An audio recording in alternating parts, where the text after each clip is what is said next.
Hello everyone, welcome to mind boosting classes. इस video में exercise 7.2 देखने वाली हैं। क्लास 7 की ये एक्सरसाइज है, चैप्टर नंबर 7 की।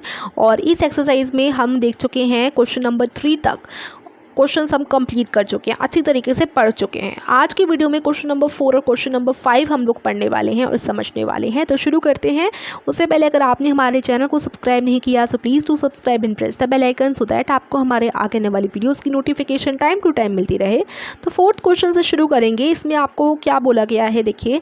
इन ट्राइंगल ABC, एक ट्राइंगल ABC है, उसमें एक एंगल है A, वो 30 डिग्री का है। दूसरा एंगल B 40 डिग्री का है और तीसरा एंगल 110 डिग्री का है। दूसरा ट्राइंगल भी आपको बता रखा है PQR। दूसरा ट्राइंगल है जिसमें एंगल P जो है 30 डिग्री का है, एंगल Q 40 डिग्री का है, एंगल R 110 डिग्री का है। एक स्टूडेंट कहता है कि ABC वाला जो ट्राइंगल है वो PQR वाले ट्राइंगल के कॉन्ग्रुएंट है। किस कॉन्ग्रुएंस क्राइटेरियन से? A कॉन्ग्रुएंस क्राइटेरियन से।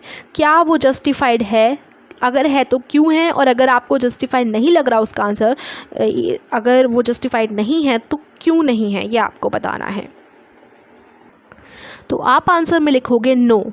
उसका ये जो जिस तरीके से वो कह रहा है कि ये ए कॉन्ग्रुएंस क्राइटेरियन के अकॉर्डिंग ये दोनों ट्राइंगल्स कॉन्ग्रुएंट होंगे, ये एकदम गलत है। क्यों गलत है? क्योंकि देखो, कॉन्ग्रुएंट का मतलब होता है एकदम, आप कह सकते हो एकदम एग्जैक्ट कॉपी, ठीक है। तो अभी यहाँ सिर्फ आपको आप देख रहे होंगे कि भाई एग्जैक्ट कॉपी ही तो है, क्योंकि तीनों एंगल जो हैं वो सेम है दोनों ट्राइंगल्स के, है ना। बट ये कोई प्रॉपर्टी हमने पढ़ी नहीं थी, कोई भी कॉन्ग्रुएंस क्राइटेरियन हमने नहीं पढ़ा था, ए करके कोई भी नहीं पढ़ा था, राइट। और दूसरी बात ये कि यहाँ पर हमें जो है इसके एंगल्स की ही इन्फॉर्मेशन देखने को मिल रही है, कोई भी हमें यहाँ पर साइड की इन्फॉर्मेशन तो देखने को मिली नहीं थी। अगर सपोज़ करो कि अगर मैंने ट्राइंगल ABC ड्रॉ किया और उसके जो एंगल हैं वो मैंने ऐसे सेम बना दिए जो इसमें बता रखे हैं, लेकिन अगर उसकी साइड बड़ी हुई तो साइड्स तो मैच नहीं करेंगे, बिकॉज साइड की कोई इन्फॉर्मेशन नहीं दे रखी। साइड अगर हम लंबी कर दें, छोटी कर दें, तो वो एग्जैक्ट कॉपी नहीं हो पाएंगे दोनों ट्राइंगल्स, और दोनों कॉन्ग्रुएंट नहीं होंगे, ठीक है। तो इसी वजह से ए प्रॉपर्टी कोई ऐसे प्रूव नहीं करती कि दो ट्राइंगल कॉन्ग्रुएंट है, और ए कोई प्रॉपर्टी नहीं होती, ठीक है। एंगल नहीं, आपको साइड की भी इंफॉर्मेशन जाननी ज़रूरी होती है, ठीक है। तो यहाँ यही चीज़ सेम जो मैंने हिंदी में बोली वो यहाँ आपको लैंग्वेज इंग्लिश में लिख करके दे दी गई है। आप इसको आंसर के तौर पे लिख सकते हो, बिकॉज आपको यहाँ पर लैंग्वेज में एक्सप्लेन करना था, और एक्सप्लेन आप नो करके नहीं कर सकते। नो तो आपने बता दिया कि नहीं, ये कोई प्रॉपर्टी नहीं है और ये ऐसे वो जस्टिफाई नहीं कर पाएगा, वो जस्टिफाइड नहीं है। लेकिन क्यों नहीं है, वाई भी यहाँ पर पूछा गया था, तो वाई के लिए आप लिखोगे this property represent that these triangles have their respective angles of equal measure. However, this gives no information about their sides. The sides of these triangles have a ratio somewhat different than 1:1. Therefore, a property does not prove the two triangles congruent. Question number 5. In the figure, the two triangles are congruent. The corresponding parts are marked. We can write triangle RAT is congruent to what.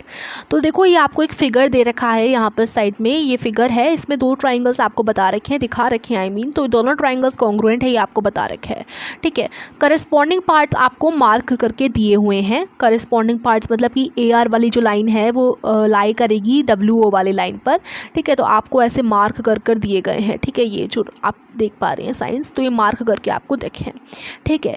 अब हम लिख सकते हैं कि जो RAT वाला जो triangle है, जो फर्स्ट ट्राइंगल है RAT, वो किसके कॉन्ग्रुएंट है? दूसरे ट्राइंगल का नाम आपको बताना होगा, ठीक है। तो देखो, अब आप देखिए इसमें सबसे पहले क्राइटेरियन कौन सा लग रहा है। सबसे पहले आप यहाँ देखो, जो RAT वाला जो आपका एंगल दे रखा है, यानी ये वाला एंगल, वो किस एंगल के बराबर है, इक्वल है, या बताइए। तो देखो RAT, अब ये जो साइन यहाँ बना हुआ है वो इधर बना हुआ है, यानी ये दोनों इक्वल है, ठीक है। तो WON, ठीक है, इसके बराबर है एंगल WON के, तो यानी एंगल RAT हम लिख सकते हैं ये बराबर है एंगल WON के, ठीक है। इसी तरीके से यहाँ पर ये एंगल एक और बन रहा है, और ये एंगल आपका बन रहा है ART, ये वाला जो एंगल है ART, एंगल ART जो है वो किसके इक्वल होगा? एंगल OWN के, OWN यानी ये वाला जो एंगल आ रहा है, एंगल OWN के, ठीक है, एंगल OWN। तो यहाँ ये पता चल गया। और बाकी अगर साइड की बात करें तो यहाँ पर ये पता चल रहा है कि जो AR वाली साइड है, अगर मैं जूम करूँ तो देखो ये जो AR वाली साइड है वो किसके इक्वल है, वो इस वाले साइड के इक्वल है, OW वाले साइड के, ठीक है। तो यहाँ से AR वाली साइड जो है फर्स्ट ट्राइंगल के, दूसरे ट्राइंगल के OW वाले साइड के इक्वल है। तो यहाँ जो है कौन सा क्राइटेरियन लग रहा है, ASA क्राइटेरियन लग रहा है, क्योंकि यहाँ पर आपको जो है दो एंगल दे रखे हैं और एक साइड का बता रखा है। दो एंगल तो ये रहे और ये एक साइड हो गई, ठीक है। तो यहाँ पर क्या हुआ कि दो एंगल के बीच में जो साइड आ रही है, यानी ASA, ये दो एंगल और उनके बीच की एक साइड इंक्लूडिंग साइड, ठीक है। तो ASA क्राइटेरियन के अकॉर्डिंग हम बोलेंगे कि जो RAT वाला जो आपका बन रहा है ट्राइंगल, वो WON वाले ट्राइंगल के इक्वल है, ठीक है। इस तरीके से आप आंसर करोगे। देखो यहाँ ये सेम आंसर आपका हो जाएगा, और कैसे होगा ये तो मैंने आपको समझाई दिया है। तो दोनों क्वेश्चन यहीं पर फिनिश होते हैं। आगे की वीडियोस में मिलते हैं आपके क्वेश्चंस के साथ। Thank you so much for watching this video.